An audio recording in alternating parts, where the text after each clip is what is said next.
The first rule, which is kind of a comical rule, is stand up straight with your shoulders back. And it's a meditation, among other things, on the habits of lobsters. I read some papers on lobsters must be 10 years ago, I guess, and they just absolutely blew me away.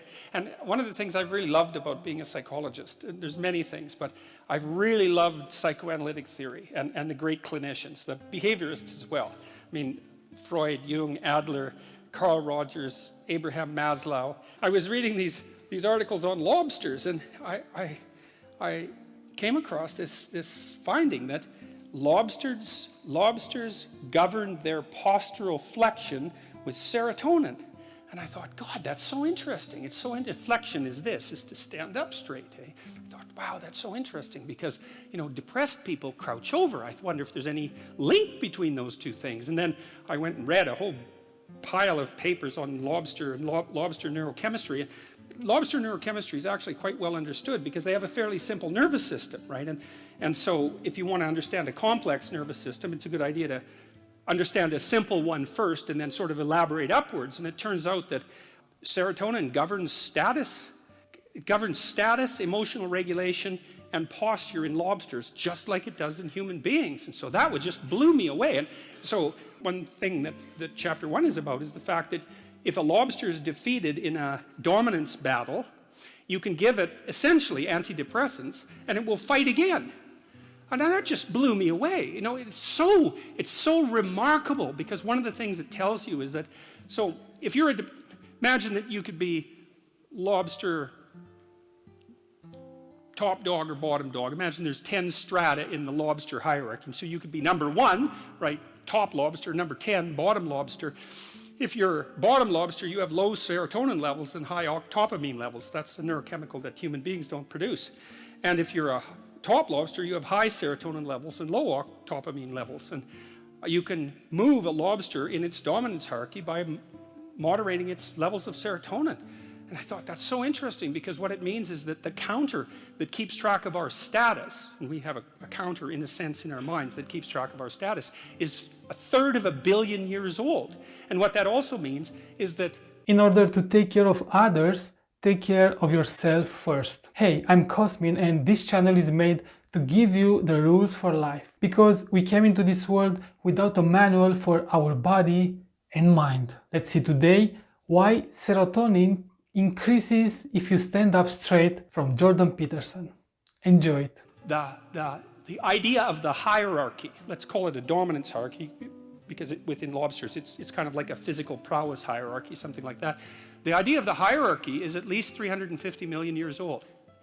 And so I read that and I think, well, so much for the idea that human hierarchies are a sociocultural construct. It's like, no, that's wrong. It's not just a little bit wrong, it's unbelievably wrong. It's mind-bogglingly wrong. Hierarchies have been around for 1/3 of a billion years, and we have a neurochemical system that modulates our understanding of those hierarchies. And then also, and this is the interesting thing too, and this is why people's reputations are so important to them, there's lots of reasons, but this is one of them, is that where this counter that you share with lobsters rates you in terms of your hierarchical position determines the ratio of negative emotion to positive emotion that you feel. And that's also an absolutely mind-boggling idea for 2 reasons. One is it tells you why it's so hard on people to be put down. Because it doesn't just upset them in the moment, it changes the way their entire system responds to the world so that they now experience more positive emotion and less negative emotion. So that's really rough. And then there's a corollary to that too, which is like, there's a very tight relationship between your belief system and your dominance hierarchy position. It's complicated, but it's worth going through. Like, let's say that, so I have a certain amount of status as a professor, and I have let's call it what would you say? I've been granted the entitlement to a certain position in a social hierarchy. Now, the question is, why do I have a valid claim to that position? And the answer, hypothetically, is because I know enough so that my claim to the position is valid. So then if you stand up in the audience and challenge my beliefs and show that I'm wrong, you might say, well, I get upset because I'm wrong. But the more accurate reason that I get upset is because you're indicating to the crowd that my position in the hierarchy of authority is invalid. And by doing that, you lower me in the hierarchy and you mess around with the neurochemical systems that are regulating my emotions. And so if you're interested, at least in part, in why people are so prone to defend themselves and their beliefs in the service of their position, then that's why. And so that's a great example of how you can learn these unbelievable things by stumbling across a rather obscure biological fact. It just, what would you say? It's like a series of dominoes. And that's also why biological facts are so useful. It's like, we don't have to argue about whether or not social hierarchies, as I said, or hierarchies are social constructs. A given hierarchy is influenced in its structure by sociocultural conditioning, let's say, but the fact of the hierarchy, so like the part of your brain that detects and regulates your response to hierarchies is older than the part of your brain that recognizes trees. Like, it's old.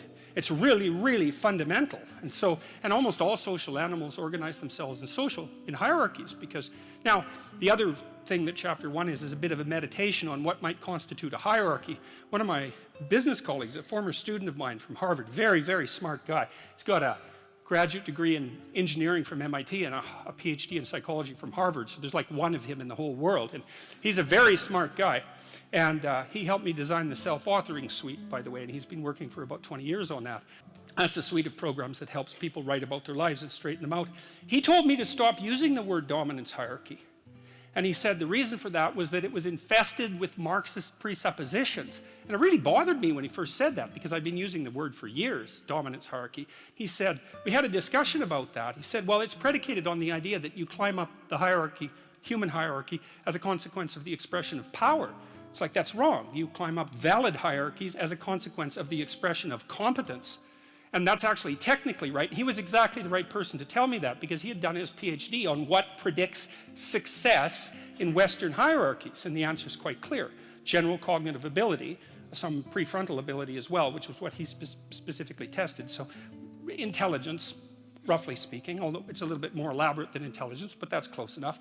And trait conscientiousness accounts for about 50% of the variance in long-term success. And you think, well, hey, how do you want your society to be structured?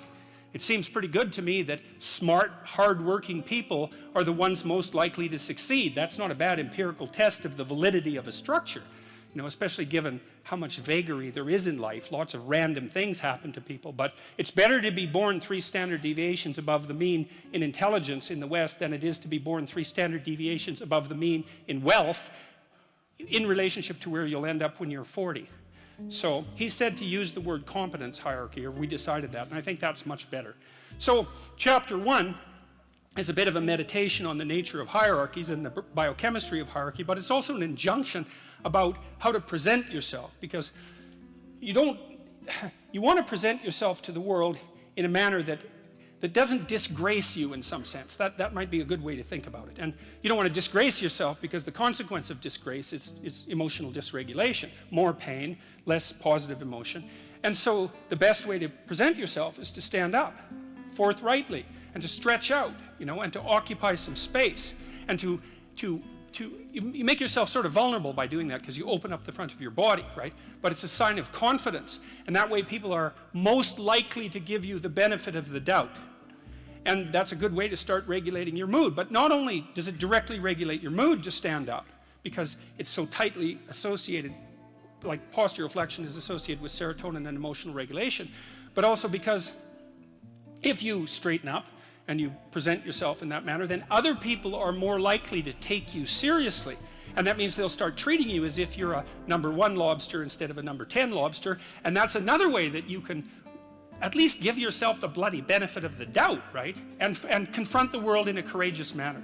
And that's a really good way of figuring out how to establish yourself in multiple competence hierarchies, because one of the general rules of thumb about how to be successful is to confront things that frighten you forthrightly and with courage.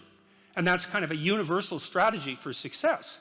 And so that's what the first chapter is about. So that's quite fun. My graduate students, I told them these lobster stories. My graduate students, when we used to go out for breakfast, and they were a very competitive bunch, very fractious and witty, and they were always trying to get one over on each other, and making some witty put down or something like that. And it got to the point in the restaurants where they'd put their claws in the air and click like this when they, got one over on one of their colleagues. And that's what the book is about. And that's the end of 12 rules for life. If you like the video, give it a thumbs up and watch this video next. And if you haven't yet done so, and you feel like doing it, hit the subscribe button.